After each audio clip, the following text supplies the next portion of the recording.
Hi, my name is Gabrielle Raymeyer, and I just want to share a little bit of the testimony of what God's done in my life. In the past 2.5 years, it's been a complete turnaround, and I just want to tell the story to give Him praise and glory for what He's done. So in 2005, I moved to Swaziland with my family. My parents were called to be missionaries here, and grew up in a Christian home, going to church my whole life, was in Christian school my whole life, and just always, my dad always knew we would be called to the mission field at some point, and he thought initially it would be South America, so he was always having us go to Spanish lessons, and I'd go with him thinking that one day surely we'd be called and we'd go and these Spanish skills we'd be learning would be put to use, but that's not actually how it played out. My parents went to a church service one Sunday morning, and there was a missionary couple from Swaziland, and they spoke, and my parents were just captivated by what they were talking about, their testimony. And a few weeks later, they went on a missions trip with this couple to see their ministry in Swaziland. And during this time, I journaled throughout most of my life, and I was journaling, and I remember God clearly speaking to my heart that we would move to Swaziland. And I was young, and so I was like, oh wow, this is awesome. I didn't really know what Swaziland was, but you know, cool, we get to be on the mission field. And while my parents were away, I sat my siblings down and I told them, Mom and Dad are gonna come back and they're gonna tell us we're moving to Swaziland. Don't be afraid, it's okay. And off we went to Swaziland. And the first few months of being here, I'm in Swaziland. Wow, this is crazy. It was like we were in this new place, and it was hard because I was 13 and I was adjusting to a new life, and just beginning those very formative years of preteen and teenage years, and eventually got settled in, started going to school at Waterford, and it's an international school, and it was the first time I was in a place where I wasn't surrounded by other Christians. And so I was like, okay, so this is my little mission field. I get to preach the gospel too. But I think I was a little naive in my understanding of how that worked, and I don't think I came across in the most loving way to a lot of people.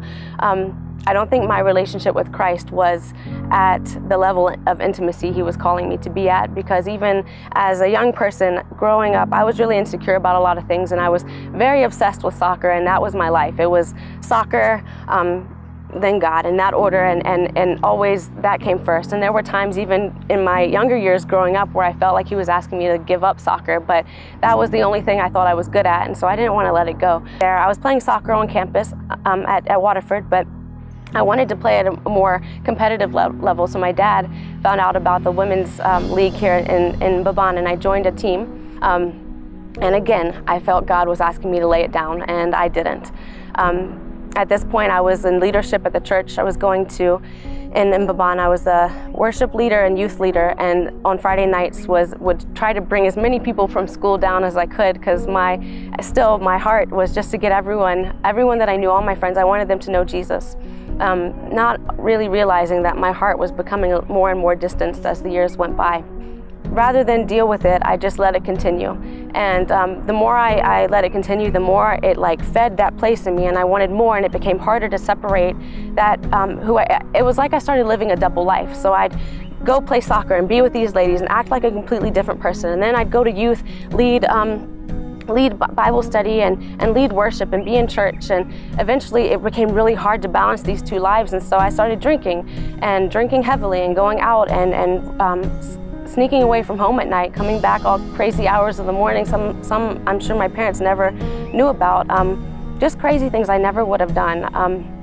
But it started to seem more and more okay, because it was gradual. I had a boyfriend at the time who was also in ministry at the church, and so that, it was a good front. So my parents thought I was doing okay. I'm now dating a guy. Maybe that whole other side that was starting to happen wasn't really a factor anymore. But really, it was more of me trying to use that for them not to worry about what was going on in my heart, what was going on behind the scenes. And I remember the last time I went to church, I was in the service, probably hungover, singing the songs, and the pastor went up on stage and was like, there is someone here who is singing the words, you're mouthing the words, you're singing the songs, but your heart is very far from me, and it would be better if you didn't sing at all. And I was like, okay, that's it, I'm never singing again. I'm not going to church, and from that day onwards, I was done. And in about 2008, The last journal entry I ever wrote said something along the lines of, "Jesus, help me, I'm not gay." And that was the last thing I ever wrote. So it was like, I knew, like, my heart was breaking because I didn't know how to turn it off. I didn't know how to make it stop. And so I think I gave up at this point, and I was like, okay, maybe if I just tell everyone this is how I am, this is who I am, it can't change. I was born like this. Didn't you see the signs from when I was younger? It's been bound to happen all of this time. If I just get people to believe that, then I can stop disappointing them and getting their hopes up, thinking that I'm going to step away from it, that it's going to stop. So that's what I did, and I had support at school. The very friends that I had led to Christ were now the ones I completely pushed away, and those were the ones that continued to reach out to me, and I was rude and probably cussed them out. I wasn't a very nice person to be around over time, and I started making new friends, all the people that were going to affirm my identity and affirm my lifestyle and tell me it was okay. And so I had that whole new group of friends, and more and more just partying, drinking, just getting attention wherever I could get it, really. And I started dating someone. I stole money from my parents, took my passport, and jumped on a bus to go to Durban. God had led my mom to look for my passport, and me, being the smart planner that I am, wrote out the entire plan of what I was going to do and the lies I was going to tell and have my friends tell on a piece of paper, and left it in my room for my sister to find, confirming what my mom thought was true, that I had jumped the country. So they found, she called my South African number, which rang because I was in South Africa and I had my phone on. And I got back here, and my dad picked me up, didn't say a word. I got to the house, and my dad started crying. Before this time, it would be my mom that would be crying and preaching to me, and just, you know, my dad was more quiet. This time it was my dad crying, and he was like, "We're done, we give up, do what you want." And I thought that would give me the freedom that I had been looking for, but that was the worst pain I had ever felt, because I felt like that was it, like I had hurt them so much. And then I was like, I just need to get out of here. I can just if I can just finish IB, go to college, get out of this country so that I'm not hurting them like this, maybe that'll be better. So I finished IB too and went to the States. And when I got there, you know, it's a whole nother world that I hadn't lived in a very long time, and all of a sudden I'm getting new attention from lots of different people. And I cheated on the relationship I was with in South Africa, ended that relationship, and started this just empty string of flings and broken relationships, where in every one I was just adapting like a chameleon to whoever I was with. It was like if that person wanted me to be more masculine, I would dress like a boy. If this person wanted me to be more feminine, I'd dress like a girl. I got all kinds of tattoos all over my body to try to show what I stood for, because again, that insecurity was still there. It was just being masked by all of these things. And I thought if I had all these tattoos and piercings, and I got dreads, and then I wouldn't have to speak as much. I wouldn't have to sound so convincing when I talked, because there was still a place in me that knew that I was running. So if I had all of this, it would make it more believable, and I could play the part, I could look the part. Then I got really sick, just out of nowhere, randomly, just high fever, vomiting, couldn't hold anything down. I was so sick. My grandparents, who are elderly, and they weren't, you know, so healthy themselves at this time. My grandfather wasn't doing so well. They came, picked me up, brought me to their house, and had to feed me, help me to the bathroom. Just, it was a really, really, really rough few weeks. And it was interesting, because during that time, I remember thinking to myself, like, this is the first time I've not been able to distract myself. I have to lay here and I have to think. And I don't want to think, but I have to, because I can't go out and drink. My girlfriend's in Louisiana having an experience with God, which I have no idea what's happening, and I'm stuck here. And I just had to think about things. And I just felt like this peace and this sense of urgency for the first time, that I felt like God was speaking to me like, Gabby, I'm not going to stop pursuing you, but there's going to come a point in time where your heart is going to get so hard that you're not going to be able to hear me. You're not going to be able to feel me in the little things, and I'm going to continue trying, but I'm not going to be able to reach you. Not on my part, but because of how hard your heart's becoming. And I remember the thought of that scared me so much. And I felt like he was opening like a window, and he was like, this is like the time, this is the time. But I really didn't understand what that meant yet.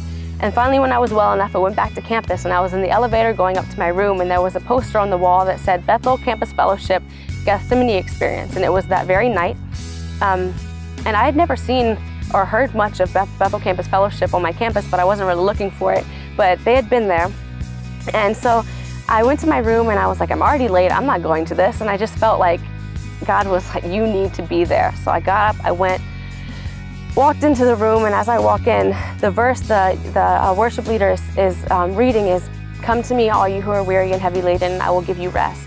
And in that moment, it felt like every weight that I had been carrying, every mask, every burden for the past 8 years just like hit me, and it felt so heavy and I couldn't hold it, and my legs just buckled and I fell on the floor, and I didn't know anyone there, and I'm just there just on the ground sobbing, and I couldn't move. So I waited till after the service was over, went up front and cried to the ladies that were in front, and they were like, "What's going on? Like, what's wrong?" And I was like, "I don't know if I can be gay and Christian." And they were like, "Well, did anyone here mention anything about being gay tonight? Did anyone say anything to you?" And I was like, "No." And they were like, "Well, where is this coming from then? Because if you're confused about it, God's not in confusion." So they prayed with me, and I rededicated my life to Christ. And I was afraid because I was like, this has happened before. This feels familiar. It's just going to be the same thing. I'm going to be let down. And this time I'm afraid that I'm never going to try again.